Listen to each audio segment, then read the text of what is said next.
कक्षा 9 में की पहले आपके यहाँ विषय गणित का वार्षिक परीक्षा 2024 पे ध्यान से देखना है। पहले तो आपके आते सही विकल्प का चयन करके लिखिए जो कि आपके 6 नंबर के रहने वाले हैं। ठीक है, तो आपको यहाँ पर थोड़ा जूम करके दिखाते हैं जिससे आप यहाँ पर अच्छी देख पाएंगे। तो आप यहाँ पर देख लीजिए, जो आपके यहाँ पर दिया गया सभी परिमेय तथा अपरिमेय संख्याओं को एक साथ लेने पर प्राप्त संख्याओं का संग्रह होता है। तो आपका था परिमेय, बात आपका अपरिमेय और साथ आपका शून्य और दाता वास्तविक। तो इसका आंसर आपका वास्तविक हो जाएगा। फिर दूसरा आता बहुपद 5x है माइनस 4x की घात 2 प्लस 3 का मान जब x बराबर 2 हो तो है। तो इसका आपका आ ऑप्शन आता 10 और बात आपका -3 और साथ आपका 12 और दाता 3। तो इसका आंसर आपका -3 हो जाएगा। ठीक है, फिर आपका तीसरा आता बिंदु -3 2 किस चतुर्थांश में स्थित होगा। तो जो आपके यहाँ बिंदु दिया गया -3 और 2, आपको यह बताना है कि यह किस चतुर्थांश में स्थित रहेगा। तो यह रहेगा आपका द्वितीय चतुर्थांश में। ठीक है, फिर आपका यहाँ पर चौथा आता है समांतर ax प्लस by प्लस सी बराबर 0 के रूप के समीकरण को कहते हैं। तो जो आपका समीकरण दिया गया आपको यह बताना है किस प्रकार का समीकरण है। तो ये आपका 2 चरण वाला रैखिक समीकरण है। ठीक है, पांचवा आपका आता है सभी प्रेक्षणों का योग बटे प्रेक्षणों की कुल संख्या बराबर। तो इसका आपका ऑप्शन आता माध्यक, बात आपका बहुलक और साथ आपका माध्य और दाता परास। यहाँ पर सभी प्रेक्षणों का योग बटे में प्रेक्षणों की कुल संख्या। तो इसको आपको माध्य कर देना, इसका राइट आंसर माध्य हो जाएगा। ठीक है, फिर आपका 6वां आता है पूर्ण कोण का माप होता है। तो आपको यहाँ पर जो पूर्ण कोण है उसकी माप बताने कितनी होती है। तो यहाँ पूर्ण कोण की माप होती है आपकी 360 डिग्री। ठीक है, तो इस तरह से आपके यहाँ पर जो सही विकल्प वो कंप्लीट हो जाते हैं। और साथ ही यहाँ पर इंग्लिश से मीडियम के स्टूडेंट देख लीजिएगा, पहले का आपका डी करेक्ट आंसर रहेगा, दूसरे का आपका यहाँ पर डी करेक्ट आंसर रहने वाला है। ठीक है, और जो तीसरा है तो तीसरे का आपका जो करेक्ट आंसर रहेगा वो आपका बी हो जाएगा। ठीक है, और जो आपका चौथा है तो चौथे का आपका ए करेक्ट आंसर रहने वाला है। ठीक है, और फिर 5वां आपका आता है, 5वें का आपका यहाँ पर करेक्ट आंसर सी हो जाएगा। ठीक है, और 6वें का आपका करेक्ट आंसर यहाँ पर सी रहेगा 360 डिग्री। अब चलिए आपके आते प्रश्न 2 रिक्त स्थान पूर्ति अगर लिखिए जो कि आपके 6 नंबर के रहेंगे। तो पहला आता है एक डॉट डॉट संख्या का दशमलव प्रतिशत शांति अनवसानी तथा आवर्ती होता है। तो पहला आपका क्या हो जाएगा स्टूडेंट, पहला आपका यहाँ पर रहेगा परिमेय संख्या। ठीक है, एक परिमेय संख्या, इसका आंसर आप यहाँ पर लिख लीजिए, एक परिमेय संख्या का दशमलव प्रतिशत शांति अनवसानी तथा आवर्ती होता है। फिर दूसरा आता है बहुपद x की घात 2 माइनस x की घात 2 प्लस 1 में x2 गुणांक डॉट डॉट है। तो आपका x2 गुणांक -1 हो जाएगा। ठीक है, और जो आपका यहाँ पर दिया गया है तीसरा बिंदु 7 माइनस 6 की कोटि का मान डॉट डॉट है। तो यहाँ बिंदु 7 माइनस 6 की जो कोटि का मान है वो है आपका -6। ठीक है, आपका यहाँ पर भुज का मान 7 दिया गया, कोटि का मान -6 है। ठीक है, तो -6 आपका हो जाएगा कोटि के मान। फिर आपका चौथा आता समीकरण x बराबर a का आलेख y अक्ष के समांतर। ठीक है, y अक्ष के समांतर एक सरल रेखा होता है। तो इसका आंसर आपका समांतर हो जाएगा। फिर आपका 5वां आता आंकड़ों को आरोही या आरोही क्रम में व्यवस्थित करने पर मध्य पद डॉट डॉट कहलाता है। तो यहाँ पर आंकड़ों को आरोही या आरोही क्रम में व्यवस्थित करने पर मध्य पद आपका माध्यक कहलाता है। ठीक है, माध्यक आपका यहाँ पर राइट आंसर हो जाएगा। और जो आपका यहाँ पर दिया गया 6वां अर्धगोले का आयतन डॉट डॉट होता है। तो यहाँ पर अर्धगोले का आयतन होता है, ठीक है, 2/3 पाई आर स्क्वायर एच। ठीक है, ये आपका यहाँ पर होता है अर्धगोले का आयतन। ठीक है, तो इस तरह से आपके यहाँ पर रेगिस्तान यहाँ पर कंप्लीट हो जाते हैं। ठीक है, पहले का आंसर आपका परिमेय संख्या रहेगा, दूसरे का आंसर आपका -1 रहेगा, तीसरे का आंसर आपका -6, चौथे का आंसर आपका समांतर, 5वें का आंसर आपका माध्यक और 6वें का आंसर रहेगा आपको 2/3 पाई आर स्क्वायर एच। ठीक है, और साथ ही यहाँ पे इंग्लिश मीडियम के स्टूडेंट भी देख लीजिएगा। प्रश्न 3 आता सत्ता का चयन करके लिखिए जो कि 6 नंबर के रहेंगे। तो पहला एक परिमेय संख्या का दशमलव प्रसार या तो शांत होता है या अनवसानी आवर्ती होता है। तो पहला आपका बिल्कुल यहाँ पर सत्य रहेगा। फिर दूसरा आपका आता है एक बहुपद का शून्य सदस्य शून्य होता है। तो आपका यह असत्य हो जाएगा। ठीक है, दूसरा आपका असत्य रहेगा। तो आप यहाँ पर अच्छे से याद करते जाइएगा। फिर आपका यहाँ पर देख लेते तीसरा आता है y अक्ष पर स्थित बिंदु की भुज हमेशा शून्य होती है। तो यहाँ पर y अक्ष पर स्थित बिंदु की जो भुज हमेशा वो आपकी शून्य होती है। ठीक है, बिल्कुल सत्य रहेगा आपका है। और जो आपके यहाँ पर दिया गया है रैखिक समीकरण का प्रत्येक हल रैखिक समीकरण के आलेख पर स्थित एक बिंदु होता है। तो आपका बिल्कुल यहाँ पर सत्य हो जाएगा। और जो आपके यहाँ पर दिया ठीक है रज्जु कोण की माप 360 डिग्री होती है। तो आपका यह असत्य रहेगा। ठीक है, और जो आपके यहाँ पर दिया गया है समबाहु त्रिभुज के तीनों कोण बराबर होते हैं। तो यह आपका असत्य हो जाएगा। ठीक है, तो इस तरह से आपके जो 7 सत्र है वो आपके कंप्लीट हो जाते हैं। साथ ही यहाँ पे इंग्लिश से मीडियम के स्टूडेंट भी देख सकते हैं। प्रश्न 4 आता है सही जोड़ी बनाकर लिखी, जो कि आपकी 6 नंबर की रहने वाली है।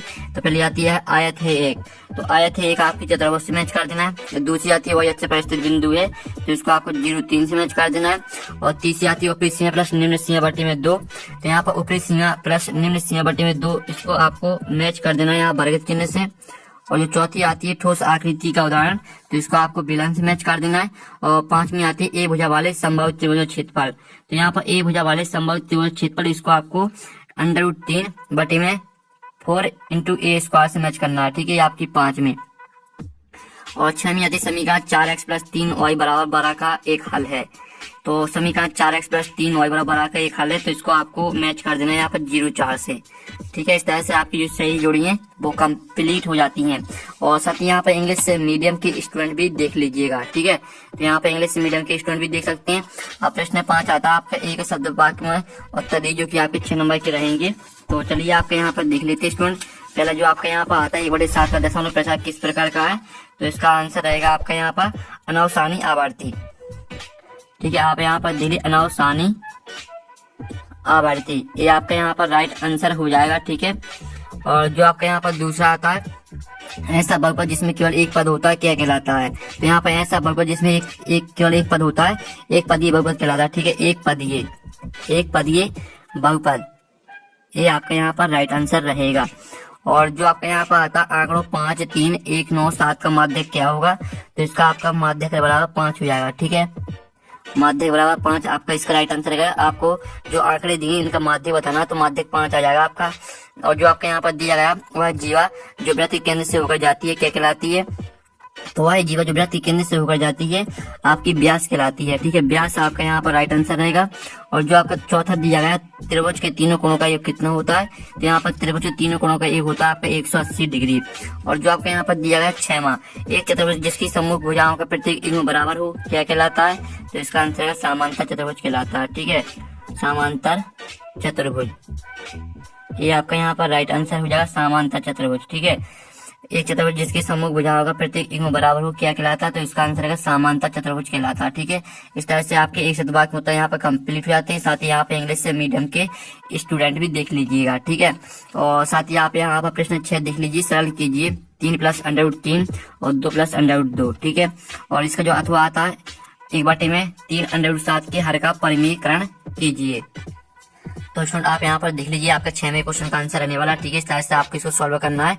जो आपका यहाँ पर दिया गया था 3 + √3 और 2 + √2 को आपको सरल करना था। ठीक है, तो इस तरह से आपको सरल करना है। अब इसका स्क्रीनशॉट ले लीजिए और साथ ही इतना यहाँ पर आपका आंसर कंप्लीट हो जाता है। ठीक है, और जो इसका आपका अथवा दिया गया 1/3 √7 के हर का परिमीकरण कीजिए, तो इसका आंसर आपको खुद करना है। ठीक है, हम दोनों में से आपको एक का आंसर कराने वाले, नहीं दोनों का आंसर कराएंगे तो वीडियो काफी लॉन्ग हो जाता है, इसलिए एक का आंसर आपको कराया जाएगा। ठीक है, तो आप यहाँ पर देख लीजिए 5 + √7 और 3 + 2 √2 को सरल कीजिए।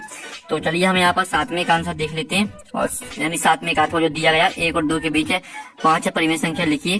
तो चलिए हम यहाँ पर 7वें का अथवा का आंसर देख लेते हैं। तो इस तरह से आपको 1 और 2 के बीच 5 परिमेय संख्या निकालनी है। ठीक है, आप पहले तो इतना स्क्रीनशॉट ले लीजिए। इतना स्क्रीनशॉट लेने के बाद आप यहाँ पे इतना स्क्रीनशॉट ले सकते हैं। ठीक है, इस तरह से आपको इसको सॉल्व करना है, आप स्क्रीनशॉट ले लीजिएगा। ठीक है, अब चलिए आपका यहाँ पर नेक्स्ट क्वेश्चन देख लेते हैं, जिसमें आपका आता 8वां। ठीक है, जांच कीजिए कि 7 + 3x है और 3x या 3 + 7x का एक गुणनखंड है या नहीं। ठीक है, तो हम यहाँ पर 8वें क्वेश्चन का आंसर देख लेते हैं। तो आप यहाँ पर देख लीजिए ये रहा आपका 8वें क्वेश्चन का आंसर। ठीक है, तो इसका भी आप यहाँ पर स्क्रीनशॉट ले सकते हैं। ठीक है, स्क्रीनशॉट ले लीजिएगा और इस तरह से आपका यहाँ पर आंसर हो जाता है। और साथ ही आप यहाँ पर देख लीजिए आपका 8वें का अथवा, तो 8वें का अथवा आता है। ठीक है, गुणनखंड कीजिए 12x2 माने 7x + 1। ठीक है, तो इसका आपको गुणनखंड करना है। तो इसी का जो आंसर है, जो हमने आपको आंसर दिखाया, ये आपका 8वें का अथवा का आंसर है। ठीक है, ये आपका 8वें का अथवा का आंसर है। ठीक है, ऊपर वाले हमने छोड़ दिया है। अब चलिए आपका 9वां आता है बिंदु 2 7 में भुज और कोटि की मान। तो इसमें आपका भुज का मान हो जाएगा। ठीक है, आप यहाँ पर देख लीजिए भुज बराबर आपका हो जाएगा 2।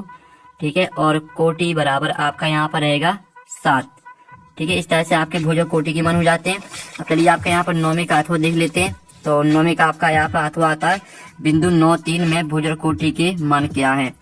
तो इसमें आपका जो भुज का मान रहेगा वो आपका क्या हो जाएगा, भुज बराबर आपका 9 हो जाएगा। ठीक है, और कोटि बराबर आपका यहाँ पर 3 रहेगा। ठीक है, इस तरह से अब चलिए आपका 10वां प्रश्न आता है, बिंदु 2-1 और -4 3 किसके चतुर्थांश में स्थित है। ठीक है, और जो इसका आपका अथवा दिया गया बिंदु 2-4 और 3-1 -1 0 1 2 और -3-5 किस चतुर्थांश में है या किस अक्ष पर स्थित है। तो चलिए हम यहाँ पर 10वें का अथवा का आंसर देख लेते हैं। तो आप यहाँ पर देख लीजिए, ये आपका 10वें का अथवा का आंसर। ठीक है, जो आपका बिंदु -2 और 4 दिए थे ये आपका द्वितीय चतुर्थांश में स्थित है, और जो आपका 3-1 दिया गया था ये आपका चतुर्थांश में स्थित है। ठीक है, इस तरह से आपके सभी बिंदु के यहाँ पर आंसर दिए गए और साथ ही आपको यहाँ पर इस तरह से दर्शाना है। ठीक है, आप इसका स्क्रीनशॉट ले सकते हैं, आपका आंसर यहाँ पर कंप्लीट हो जाता है। और जो आपका यहाँ पर 11वां क्वेश्चन दिया गया है, समीकरण 8x + 6 = 2x + 24 को हल करना है आपको। ठीक है, जो इसका अथवा दिया गया है, तो अथवा भी आप यहाँ पर देख लीजिए। 11वें क्वेश्चन आपको खुद करना है। ठीक है, 11वें क्वेश्चन का आंसर खुद कर लीजिएगा। 12वां तक के किस मान के लिए x = 2y = 1 समीकरण 2x + 3y = k का एक हल होगा। तो चलिए आपके यहाँ पर 12वें क्वेश्चन का आंसर देख लेते हैं। तो आपको यहाँ पर k का मान निकालना है, तो k का मान आपका 7 निकल के आ जाएगा। ये आपका आंसर रहने वाला 12वें क्वेश्चन का। ठीक है, जो 12वें का अथवा दिया गया समीकरण 3x + 5 = 7 को हल करना है, तो इसको खुद कर लीजिएगा। फिर आपका आता है 13वां, रेखाखंड को परिभाषित कीजिए। तो आप यहाँ पर देख लीजिए, आपका 13वें का आंसर। इस तरह से आपको रेखाखंड की परिभाषा लिखनी है। किसी बिंदु से किसी अन्य बिंदु तक खींच गई सीधी रेखा को रेखाखंड कहते हैं। एक रेखाखंड को परिभाषित करने के लिए हमें बिंदु और रेखाखंड के बारे में पता होना चाहिए। और जो आपका इसका अथवा आता है वृत्त की जीवा, वृत्त के व्यास से आप क्या समझते हो। तो चलिए हम यहाँ पर देख लेते हैं, इसका आंसर आप खुद कर लीजिएगा। फिर आपका यहाँ पर 14वां क्वेश्चन आता है, जिसमें आप यहाँ पर देख लीजिए, दी आकृति में यदि AB समांतर CD और CD समांतर EF है, Y ठीक है अनुपात Z और 3:7 है, तो x का मान आपको निकालना है। तो चलिए इसका आंसर भी हम यहाँ पर देख लेते 14वें क्वेश्चन का। ये आपका 14वें क्वेश्चन का आंसर। ठीक है, इसमें आप यहाँ पर देख लीजिए, आपका यहाँ मान निकालने, x का मान आपका आ जाएगा 26 डिग्री। ठीक है, और Z का मान आपका यहाँ पर आने वाला है, यहाँ पर 26 डिग्री। ठीक है, आपका आंसर रहने वाला है। और साथ ही आप यहाँ पर देख लीजिए, इसका अथवा दिया गया है, तो अथवा में भी आपको x y के मान निकालना है, तो इसका आंसर आप खुद कर लीजिएगा। फिर आपका यहाँ पर देख लेते हैं, साथ ही इसका डायग्राम भी देख लीजिए इस तरह से। फिर आपका 15वां क्वेश्चन आता है, RHS सर्वांग समता नियम को लिखिए। तो हम यहाँ पर RHS सर्वांग समता नियम देख लेते हैं। ठीक है, आप यहाँ पर देख लीजिए, यदि किसी त्रिभुज के 2 कोण बराबर हो तो सम्मुख भुजाएं भी बराबर होगी, यह एक समद्विबाहु त्रिभुज होगा। ठीक है, ये आपका RHS सर्वांग समता नियम हो जाता है। और जो इसका अथवा दिया गया है, ABC एक समकोण त्रिभुज जिसमें कोण A = 90 डिग्री, कोण AB = AC है, तो कोण B कोण C निकालना है, तो इसका आंसर आप खुद कर लीजिएगा।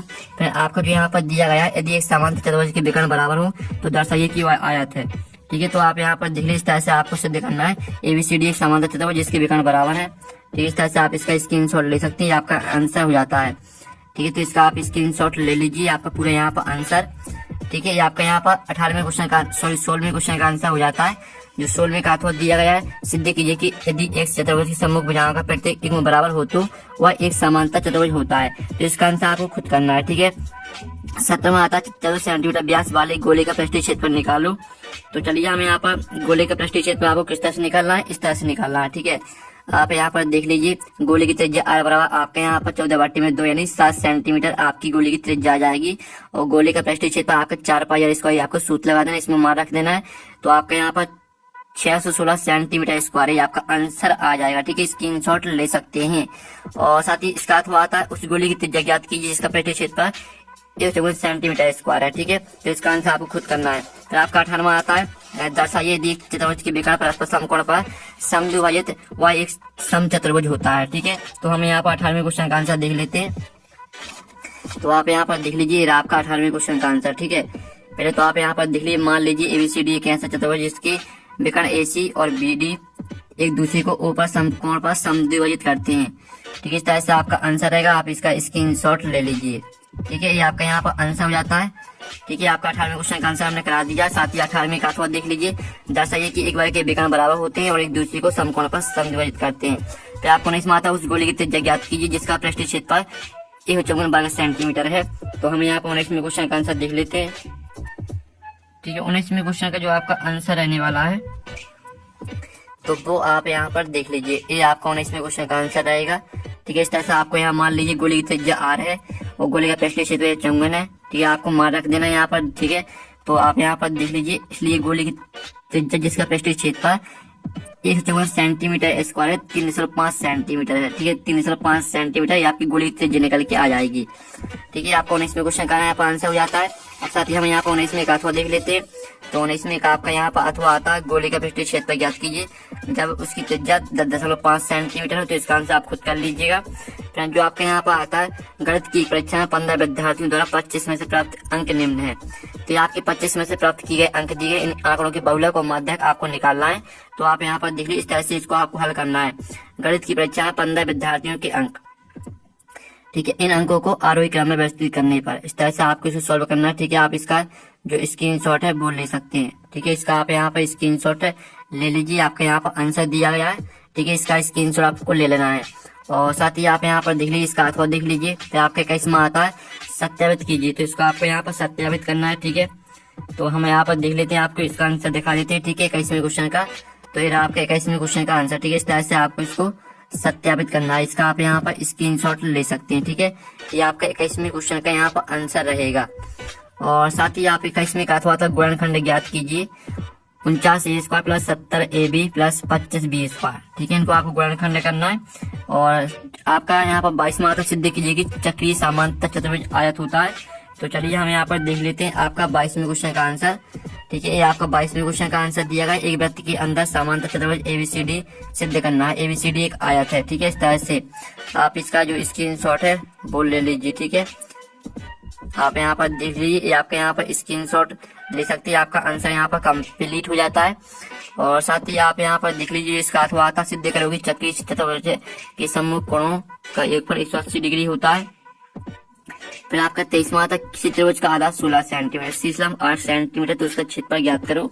तो चलिए हम यहाँ पर 23वें क्वेश्चन का आंसर देख लेते हैं। तो ये आपका यहाँ पर 23वें क्वेश्चन का आंसर। ठीक है, तो इस तरह से जो आपका पेपर है वो यहाँ पर कंप्लीट हो जाता है।